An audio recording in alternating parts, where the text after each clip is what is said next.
Good evening, everybody. We'll start with girls basketball action from the Brashear tournament. It's the home team against Higbee. Brashear in black, Hannah Reeves would take it all the way.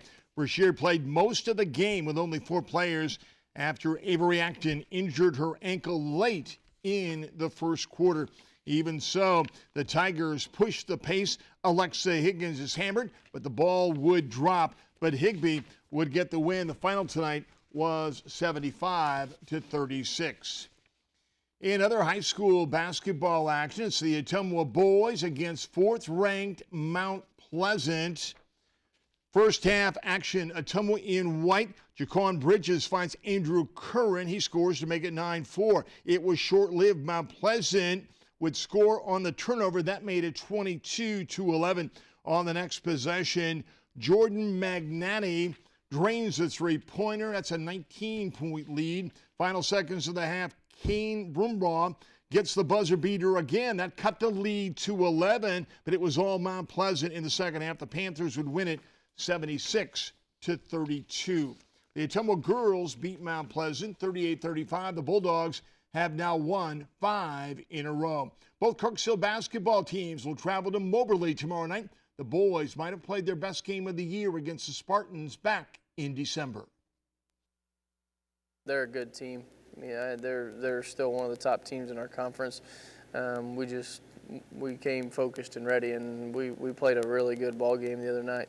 And we can't expect necessarily everything to happen the way it did last game. And you don't want to travel to Moberly. There will be a great game tomorrow between Scotland County and Knox County. Let's start with the boys.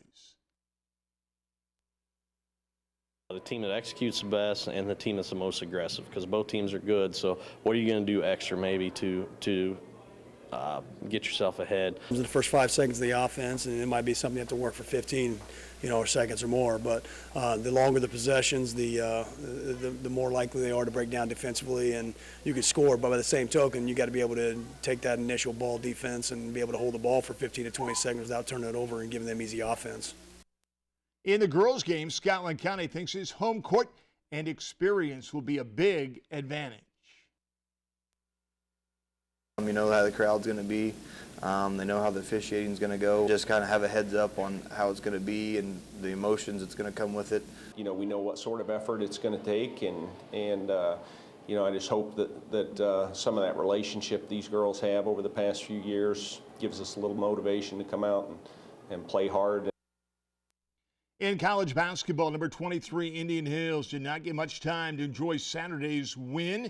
Number 11 Moberly came to the Hellier Center. It's Chris McNeil who drains the three. The Warriors led it 12-0. Later in the first, Jamal Allen would not be denied. Check it out. He would slam it home, 21-11 Indian Hills. Under 6 minutes to play, Trey Hansborough from the corner. It's good.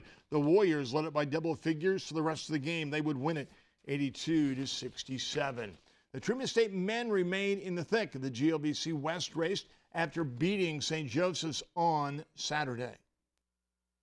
I thought our guys did a good job of kind of refocusing, and I thought we played pretty well on Saturday against a St. Joe's team that's been competitive with pretty much everybody all year.